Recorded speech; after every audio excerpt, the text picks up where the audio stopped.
Geodocs, Geologia e Democracia, uma visão histórica. Olá, estamos começando o segundo episódio do Geodocs, Geologia e Democracia, uma visão histórica. Uma série de entrevistas que vão resgatar a história do surgimento das entidades de geologia e a sua importância no processo de redemocratização no Brasil. Nosso entrevistado de hoje é Paulo Jaime Souza Alheiros, geólogo graduado pela Universidade Federal de Pernambuco em 1971. Paulo participou ativamente do movimento estudantil quando era estudante e, depois de formado, foi professor de geologia na Universidade Federal do Ceará e na Universidade de Fortaleza. Paulo também foi conselheiro do CREA Pernambuco, geólogo consultor do Banco de Desenvolvimento do Ceará e geólogo e superintendente do Departamento Nacional da Produção Mineral. Seja muito bem-vindo, Paulo. Muito obrigada por estar hoje aqui com a gente. Desde já, muito obrigado pela lembrança e estou à disposição para responder as perguntas que você fizer. Paulo, para começar, eu queria saber um pouco mais como que foi a sua participação dentro do movimento estudantil no período da ditadura militar. A minha participação já começa em menor escala desde o vestibular. Porque quando nós fizemos vestibular, eu entrei em 68, vestibular de 67, tinha uma história de ponto negativo. 3 perguntas erradas anulavam a certa. Então, houve a nível nacional uma movimentação muito grande, aqui em Recife, comandada pelo DCE. Então, eu e outros colegas, na época, né, vestibulandos, nós já começamos a participar dessa luta, acabar para tirar o ponto negativo. O ponto negativo inviabilizava muita entrada de gente na escola. Então, a minha participação já começa desde essa época. Então, acontece, entra na escola, né? Isso é abolido, a gente entra quase metade de ano aí, lá para junho, julho, e quando eu entro na escola, já eu acho que sim, vamos assim dizer, um pouco de liderança, junto com outros, o diretório já me chama para conversar. E aí nós fomos conversando, e eu já entro no diretório agosto, setembro aí de 68, junto com o colega Ayrton, que era presidente do diretório, eu já assumo como secretário do DA. A partir daí, eu desenvolvo toda a minha participação no movimento estudantil. 2 anos depois, eu acho, aí vou ser presidente do DA, fui ser representante dos estudantes do corpo discente da escola junto da congregação, fui ser representante de turma. E aquela era uma época de muita ebulição junto aos outros diretórios. Então, era uma movimentação muito grande. Isso é 68, que eu costumo dizer que é um ano diferente. Você tem em todo o mundo aquelas movimentações, a França, você tem Condé na França. Isso tudo atraía a gente para ter uma participação dentro do movimento estudantil e, ao mesmo tempo, movimento de combate à ditadura. A gente não queria nada mais, nada menos do que só acabar a ditadura. A gente queria modificar a própria universidade. Tinha uma reforma universitária em andamento, que a gente discutia a reforma universitária. Aqui em Pernambuco, eles fizeram o campus universitário modulado, onde a gente lia que aquilo era para ficar todo mundo mais isolado. E aí minha participação já começa por aí. Então, na realidade, é uma época onde isso tudo congregava para que a gente tivesse uma participação não só estudantil, mas uma participação também na vida política do Estado. As ações que a gente fazia, fazia passeata, fazia pichação e muita discussão que se tinha. É uma coisa que a nossa geração teve muito, foi a gente estar discutindo, tanto politicamente, como discutindo o que era a universidade.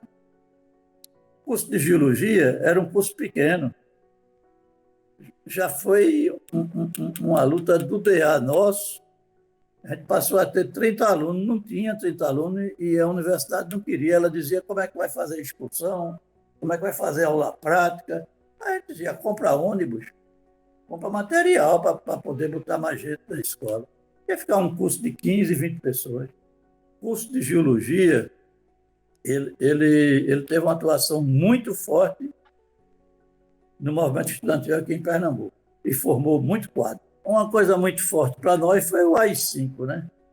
O AI-5 foi uma coisa absurda, reprimindo o movimento, as greves, as passeatas. Eu e mais 6 respondemos o 477, que era para a gente ter sido expulso da escola. Foi uma época, como assim dizer, foi uma época de muita tensão, muita. Por falar nisso, que você falou um pouco de tensão, de perseguição, né? Você e outros colegas próximos assim passaram por esses momentos de tensão e até risco de vida nesse período. Vocês chegaram a ser perseguidos, então? Chegou a ser perseguido. Eu tive cenas assim de chegando na escola, ver que tinha alguém numa esquina e depois a pessoa se dirigia quando eu estava indo e eu conseguia me livrar. De chegar em casa, ter carro esperando, opa, não vou parar aí não. Ou então, às vezes, em casa, chamava meu irmão e digo, eu acho que vou entrar aqui. Tem um carro parado aí fora. Estava ali, dava um tempo, mas não cheguei a ser preso, né? A gente tem o congresso de Ibiúna, que eu e outro colega da escola, a gente era indicado para ir para Ibiúna. Só que eu era o segundo, ele era o primeiro. Ele foi, quando voltou, foi preso no portão da escola. Aí, foi preso no portão da escola. Aí, muita tensão. A polícia, nas greves que a gente fazia, a polícia às vezes ficava do lado oposto ao portão da escola e ficava entrava na escola para ir na cantina, voltava, quer dizer, isso era ameaça velada, né? O CCC aqui foi muito forte, o comando de caça comunista, ameaçaram invadir a escola, a gente, com muita coragem, a gente ficou dentro da escola, virando madrugada, e temeroso que eles entrassem, porque não tinha nada. A gente não tinha como a gente enfrentar esse pessoal armado, quebraram o DA de engenharia, quebraram o DA de medicina. A instrução que a gente tinha, como era lá perto, onde morava Dom Helder Câmara, o que é que a gente faz? Corre para a Cúria. Procura entrar na Cúria e fica lá dentro. Então, isso tudo é uma tensão muito grande. Paulo, a gente até conversou, né? E o senhor falou que teve um estudante que chegou a falecer nessa época, né? Era um estudante de geologia? Era um colega próximo do senhor? A gente tem um colega, era estudante na época, Ramírez, depois ficou desaparecido político. Ele na época era estudante. Ele foi desaparecido e depois foi encontrado o corpo. Mas muito tempo. Esse era estudante. Agora eu tenho um outro assim, muito perto de mim, Ezequias, ele já era formado. Eu tive com ele numa sexta-feira. No sábado eu já não encontrei mais. E depois ele tinha sido retirado do apartamento, torturado, jogado dentro de um rio. Horrível, horrível isso. Foi uma repressão muito violenta. Foi desmensurada a violência que eles usaram contra a gente. Queria falar, a gente queria conversar, a gente queria discutir. Esses caras vinham matando. Que absurdo foi isso? Mas isso foi feito. Paulo, e como geólogo, já depois de formado, né, o senhor continuou atuante na área política. Conta pra gente um pouco como que foi essa sua participação, e se em algum momento também você, já depois de formado, já depois da universidade, se sentiu intimidado, teve algum problema lutando pelas causas que ajudariam a geologia e a sociedade como um todo? Olha, houve um intervalo aí, porque eu me formo em 72 e isso deixou um medo muito grande. Isso me causou problemas de ordem pessoal, porque psicologicamente teve uma época que eu estava arrasado. Tinha muito medo. A questão de relacionamento não era fácil. Fazer amizade, muito desconfiado.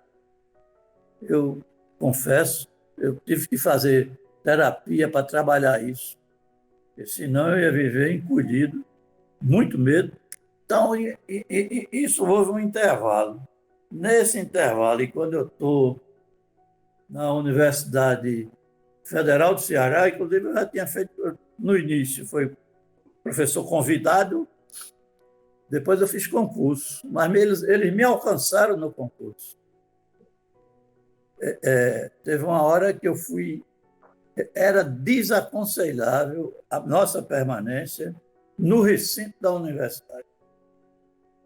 Lá vou eu para o Serviço de Segurança e Informação, perguntar o que é que... Não, você se defenda. Eu estou sendo acusado de quê? Você se defenda. Me botaram para fora. Eu trabalhava na Unifor também. E aí o reitor da Unifor, o doutor Antero Coelho Neto, me deu um apoio muito grande. Já me encaminhou para a OAB do Ceará. Olha, um transtorno isso, atrás de abaixo-assinado, declaração de pessoas que me conheciam e ao mesmo tempo, eu estar sendo avisado. Olha, eu achava bom você não ficar aqui. Vamos embora para Recife, eu estou com 2 filhos. Como é que eu vou fazer isso? Aí resolvi, não vou fazer isso. Teve uma hora que através da minha família, tive acesso a um coronel do Exército. Ele, quando eu relatei para ele o que estava acontecendo, ele disse, rapaz, isso é deduragem, alguma coisa de inveja, porque vocês começaram a atuar no Ceará e botaram o curso de geologia para dar. Vocês começaram a exigir da reitoria que tinha que ter expulsão. Ninguém vai formar geólogo sem ir a campo. Ele dizia, não, dá aula aqui mesmo. Não vai dar, não. E como já tinha essa formação daqui de Recife, a gente falava bem com esse pessoal. Mas formado, isso me ajudou muito, essa passagem da escola, essa vivência toda, dentro do DNPM. Porque eu participei de um grupo, na época o Elmer era o diretor, Elmer Salomão. Ele formou um grupo que era para a transformação do DNPM em autarquia. Ele criou um grupo de trabalho, eu fiz parte, muito tempo, nos anos 90, e isso aí era uma experiência grande que a gente já tinha adquirido, porque a gente foi para dentro do Congresso. Vanderlina acho que Vanderlina era presidente da CONAGE, ele, Nelson Guzzo, fizeram uma campanha grande dentro do Congresso da Constituinte. Então, essa minha passagem ajudou muito, porque nós atuamos junto dos parlamentares para transformar o Departamento de Autarquia. O que o senhor acredita que foi mais impactante para você nesse período, né, como estudante, como profissional depois de formado, e o que o senhor acredita que mudou desse período, né, da ditadura militar para os dias atuais? da ditadura, a repressão muito forte. O AI-5 é marcante. A partir do AI-5 é horrível. Os dias atuais, o que a gente vê, pelo menos na minha leitura, eu vejo um golpe sendo gestado. Eu acho que há uma negação da atividade política. Porque com todos os problemas que a política tem, e vai ter sempre, isso que está aí, ele faz desacreditar a política. E muita gente cai nesse conto da sereia, como se a gente tivesse um país com graves problemas que existem, que isso pudesse ser resolvido sem ser através da política. Isso não existe. É péssimo. Eu não acredito que essa geração esteja toda atendendo a essa proposta desse cidadão que não sei nem se é, desse cara que está dirigindo o país. Eu não acredito que essa turma jovem, tanta coisa pela frente, ele vai embarcar nessa proposta que esse homem vem fazer. É horrível. É horrível. Na nossa época, tinha esses problemas, mas a gente discutia isso. É nisso assim que às vezes eu me assusto. Pô, os caras tão novos, o povo tinha que estar na rua. É uma coisa que eu sinto falta. Tem que estar na rua. Qual é o problema de estar na rua? Tem coisas erradas aí na formação dos estudantes, mas um pessoal jovem, né, com muita informação. Acho que essas informações eles têm que digerir, separar uma série de coisas e ver que o país não vai para frente sem fazer correção disso. E para finalizar, né, eu queria saber o que o senhor acha que a geologia, os estudantes e os geólogos, né, podem contribuir nessa questão da democracia para que não haja um retrocesso de tudo que já aconteceu, né? Olha, eu acho que tem muito o que fazer. Precisa eles se envolverem tanto dentro dos cursos, que tem problema, todo curso tem problema, eles devem se envolver ali e devem se envolver com a política, não pode ficar de lado. A gente está aí dentro de uma crise grande dessa, dentro do país, em diversos setores. Aqui em Recife está aí esse absurdo que foi esses deslizamentos aqui. Atividade de geólogo, atividade não só profissional, mas aquilo é uma atividade social e política. Não vai resolver essas coisas aí somente com a geologia, não.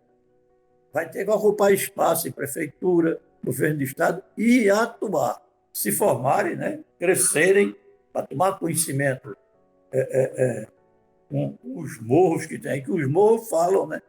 Esses mortos é o morro falando, né? Gente que não tem... Aí diz, não, foi para ali porque aqui, foi para ali porque aqui.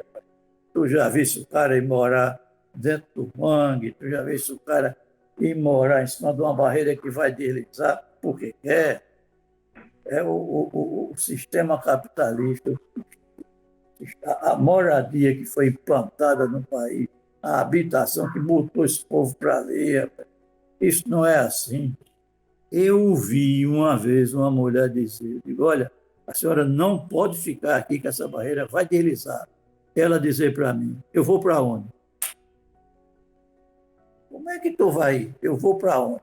O estudante de geologia tem muito aonde ele contribuir. Ele crescendo na formação, né? Atuando dentro das escolas e depois como profissional. Tem me chamado a atenção, eu tenho assistido várias entrevistas, eu não vi praticamente um geólogo falando. Não vi. Nenhum demérito para quem é geógrafo, nenhum demérito para quem é, nada disso. Isso era para estar todo mundo junto, mas a gente precisa do profissional da geologia ali dentro. Porque tem problemas e, às vezes, não chama atenção. A geotecnia está aí para ajudar. Então, tem muito onde colaborar. Paulo, foi um prazer ter o senhor hoje aqui com a gente, conhecer um pouco mais sobre a sua história, né? E muito obrigada pela sua participação no Geodocs, Geologia e Democracia, uma visão histórica. Tá bom. Eu agradeço a deferência da gente bater esse papo. Isso também, para mim, foi muito bom. A gente está vivendo essa pandemia, às vezes fica muito recolhido, muito calado, e não externa o que está pensando. Te agradeço muito e deixo um recado para os jovens em geral e aos geólogos, aos estudantes que estudam geologia. Se interessem pela atuação política, se interessem pelos cursos aonde estão atuando e vão fazer a vida posteriormente. Muito obrigado. Eu que agradeço. Muito obrigada pela sua participação aqui mais uma vez. E você que está assistindo, que está acompanhando os episódios do Geodocs Geologia e Democracia, em breve teremos novos episódios com novos entrevistados. Esperamos vocês. Até mais. Saiba mais sobre as áreas de atuação dos geólogos. Acompanhe os vídeos produzidos pela Febragel em nossas redes sociais e YouTube. Febragel, Federação dos Profissionais da Geologia.